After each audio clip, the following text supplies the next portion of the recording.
How has your day been? How has your week been? It's been long but good. Long but good. Okay, thank Yeah. you so much for agreeing to be a part of this podcast. We are delighted to have you here. Thank you for having me. Okay, do you want to start off with a brief introduction about yourself? What do you do at Transporter? And then we can kick off. Sure. So basically, my name is Hassan. I'm the general manager of Transportr. I've been leading the company since the beginning of 2023. Mm.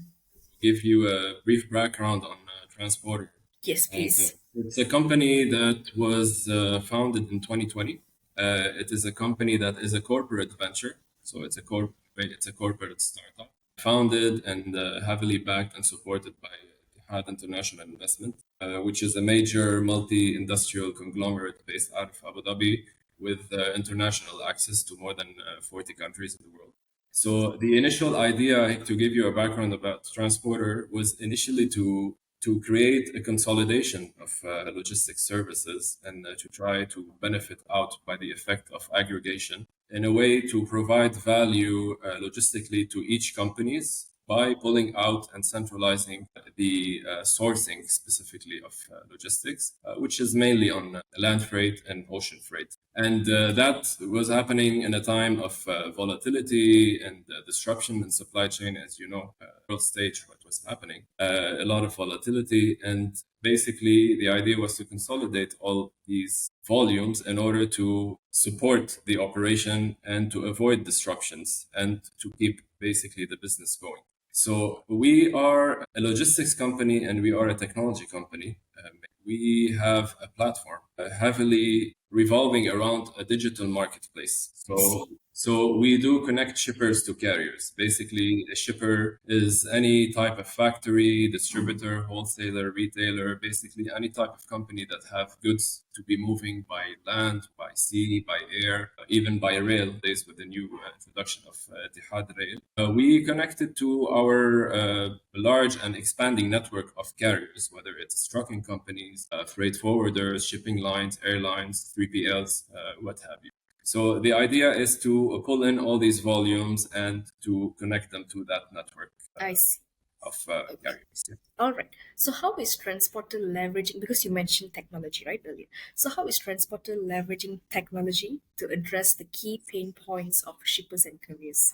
And what makes Transporter stand out from other logistics in the market? So the main leverage, I would say, is to establish that sort of digital connectivity. Okay. Connectivity is the main keyword, and basically everything cascades from that. The major pain point, the typical pain point in logistics, which is a conventional industry, you have a fragmented market, supply market, especially when we are talking about trucking.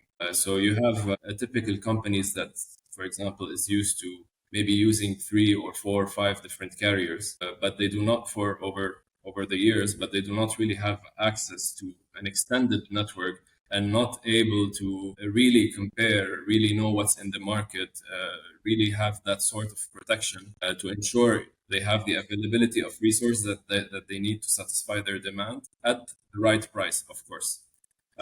So basically, the main thing is to establish that connectivity, whether it is between the shipper and the carrier, whether it is between trucking companies and their respective truck drivers, whether it's between the shipper and the shipping line, whether there's customs involved. So, in the logistics, there are a lot of players involved, especially Yes. for companies that are involved in export and import, which is pretty much the majority of companies, GCC. So the idea of Transporter is to create that digital logistic ecosystem where everyone can come in and play within that ecosystem. I see. That's interesting. Okay. Could you walk us through how Transporter simplifies the shipment cycle from request to invoicing?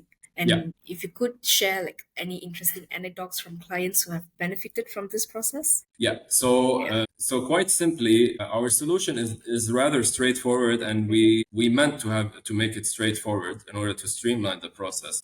So let's say, as an example, if you are a factory and you export steel, and you have X number of tons of steel that you need to export from your Abu Dhabi factory to your Riyadh customer. So all you have to do is just log in, submit your request on the platform. You put in all the necessary information, such as the origin, the destination, your quantities, your terms and conditions, if you have any, and submit. Just a click of a button.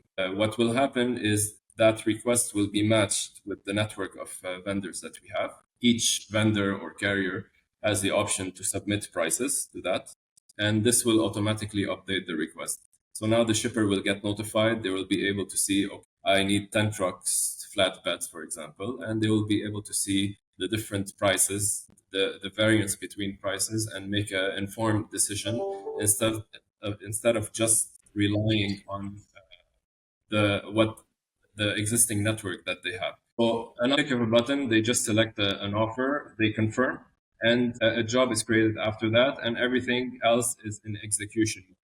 So, so here at the same time, we are a technology, we have the platform. What happened in that situation? Our logistics team, we have a heavy logistics team of experts. They get that request and they ensure that the job is being executed from A to Z without having to worry, without having to follow up the back and forth emails, the back and forth WhatsApp, the phone calls. So we take on that burden and that headache in the back end while the platform is basically showing the tracking information, the documents related to that delivery, whether it's proof of delivery, whether it's receipts, whether it's invoices. Now the shipper does not have to wait until the shipment is completed, to wait to receive the hard copies. Everything is uploaded digitally. So basically, they have full visibility on that shipment until it gets closed and gets invoiced. So you have that whole process from making a request until being invoiced for that shipment, basically summed up in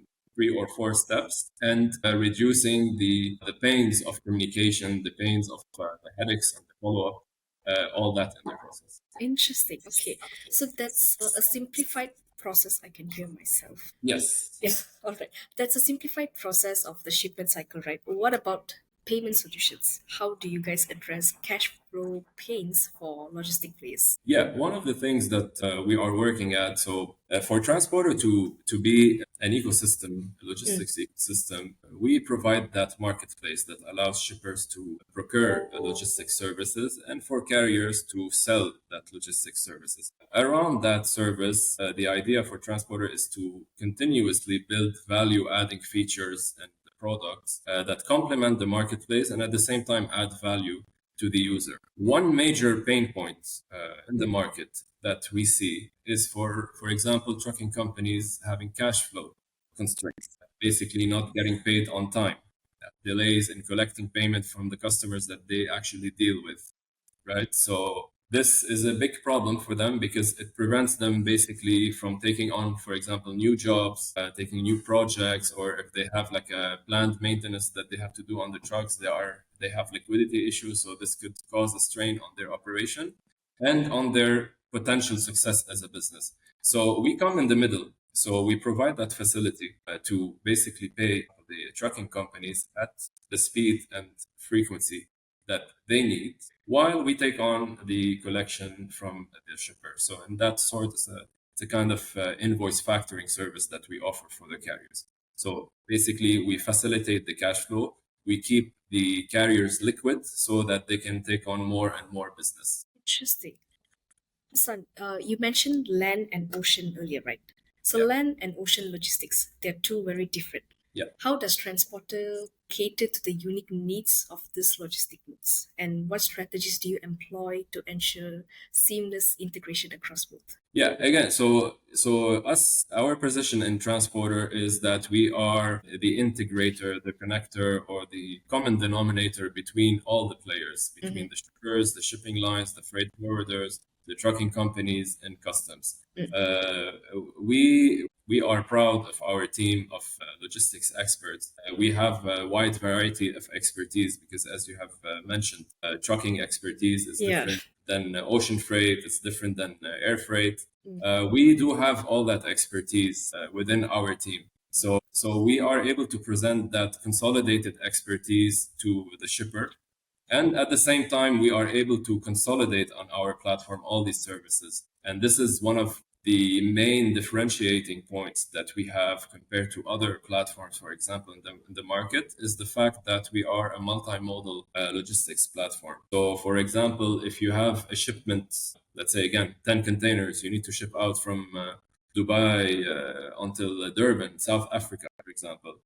You are able to manage the trucking leg that happens, for example, for the containers to travel from the doors of your factory to the port of Jebel Ali, the custom clearance that needs to be happening there, the sea freight that needs to be happening from port of origin to port of destination, and the trucking needs at the destination countries. One of the pains a typical shipper has to deal with these all different vendors from different places, all related to just one shipment. We provide you on the platform the means to have one shipment, putting all these legs together in one shot and receive one invoice for it as a result, which is a Interesting. major benefit for a shipper in our experience. It is because you are minimizing their workload. Yeah. Okay. Interesting. All right. Given your role as a growth manager, I'm curious, what's one innovative idea or feature you'd love to see implement on the Transporter platform? We are a continuously evolving company and platform. There's a lot of problems in logistics. There's a lot of issues in logistics, which is something that we like because each problem is an opportunity for us. So we have no shortage of ideas. Let me tell you that from now. We have a lot of features in our roadmap of things that we are currently developing. I'll share a few with them. Some Sure. of them I cannot really share. Maybe I'll share. Okay. Maybe I'll share next time. Okay. What we are currently working on and what we Mm. are plan to deploy in this quarter, Mm-hmm. it's Easy Fleet. Easy Fleet Easy is a fleets. fleet Okay. management solution. It's a Mm. fleet management SaaS, software Mm. as a service, that will be catered to trucking companies that are existing in our network. So Easy Fleet allows trucking companies to manage their assets pretty much. It allows them to manage their drivers, to manage their vehicles, to manage the document flow that is happening related to each job that they are executing. Within that solution, we have a mobile application that will be distributed to truck drivers, allowing them to simply get notified they receive a job. They know, okay, go pick up a delivery, go from here, deliver it there, and they can scan digitally all the proofs of deliveries, eliminating the flow of hard copies that Correct. is flowing back and forth. As a result, updating trucking companies and the shipper. So that's one main feature that we are very excited to launch. And we think it's going to bring a lot of value to the carriers and to the shipper, and especially due to the fact that it's connected to a marketplace. We know there's a lot of fleet management solutions out there, but it's pretty rare to see a solution that for the carrier, it acts as a sales tool because we basically are funneling jobs to them and at the same time manage its internal operation and managing that connection between. Yeah. Then making things easier, right? What Yes. would you say is also the most rewarding part of your job? Share a moment that made you and the job that you're doing proud in Transporter. Like general success makes me makes me Happy. happy. Okay. That's the general answer. Mm. The biggest reward, I would have to say that it is basically onboarding customers to adopt digitization. Because as you know, in our part of the world and in general worldwide, digitalization it's a work in The both progress. of yes, correct. It's not black or white. Mm. So in a lot of part, when you are selling a technology and you are selling logistics at the same time, basically you're selling logistics solutions where the technology is the tool. It is really rewarding to see the level of excitement and adoption that typical users are showing us, basically, because it's proving that what we think is a need, what we think is a solution, it is being agreed, and it's clear that it's a solution and requirement for a lot of people. Nice, interesting. All right. Yeah. Okay, let's get to sustainability because there's a lot of buzz when it comes to sustainability in logistics. How is Transporter contributing to more sustainable practice within the supply chain? And do you think Transporter holds a future for green logistics? Definitely, sustainability and green logistics is in our mind. We hope that all the work that we are doing will be leading to actually playing an important role in sustainability and the logistics part of it. At the end of the day, as Transporter is progressing, we are building a network of customers, of carriers, of truck drivers. We are building out all that data. That data allows us basically to optimize. So, when you have that data, you have that shipment that's going from point A to point B, like working on advanced solution to, for example, optimize routes, basically reducing consumption of fuel, basically becoming more and more green. As things in the future that we hope to be involved in also is like the move towards EV trucks instead of diesel trucks. It's important to mention that we as a technology company, we are asset light. We do not own assets. Focusing more on working with companies that offer that kind of service will automatically help us contribute to the green logistics part. Hey, it was a good conversation with you, Hassan. Thank you for agreeing to be on this podcast today. Great. And that would be all for today's episode. If you enjoyed this conversation, don't forget to subscribe to our podcast and stay tuned for more exciting episodes featuring industry leaders from around the globe. Until next time, stay curious and keep innovating.